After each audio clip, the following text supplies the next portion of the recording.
Apple is a company that doesn't have the most resources of everybody in the world. And the way we've succeeded is by choosing what horses to ride really carefully, technically. We try to look for these technical vectors that have a future and that are headed up. And, technology, different pieces of technology kind of go in cycles. They have their springs and summers and autumns, and then they, go to the graveyard of technology. And so we try to pick things that are in their springs.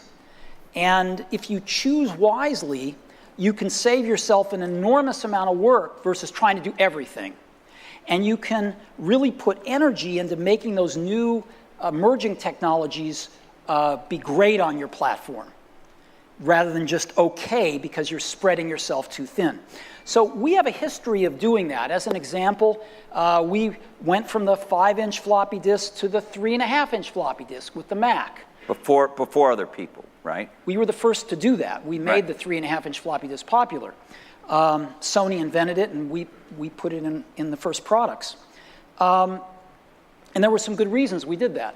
We got rid of the floppy disk altogether in 1998 with the first iMac. We also got rid of these things called serial and parallel ports, and we were the first to adopt USB, even though Intel had invented it. You first saw it in mass on iMacs. And so we have gotten rid of things. We were one of the first to get rid of optical drives with the MacBook Air. And I think things are moving in that direction as well. And sometimes when we get rid of things like the floppy disk drive on the original iMac, people call us crazy. Or at least premature, maybe. No, they call us crazy. Oh, okay.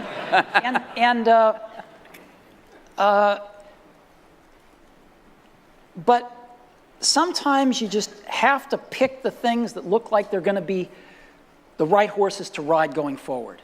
And what if people say, the iPad is crippled in this respect? Well, I'd say two things. Number one, things are packages of emphasis. Some things are emphasized in a product, some things are not done as well in a product, some things are chosen not to be done at all in a product. And so different people make different choices. And if the market tells us we're making the wrong choices, we listen to the market. We're just people running this company. We're trying to make great products for people.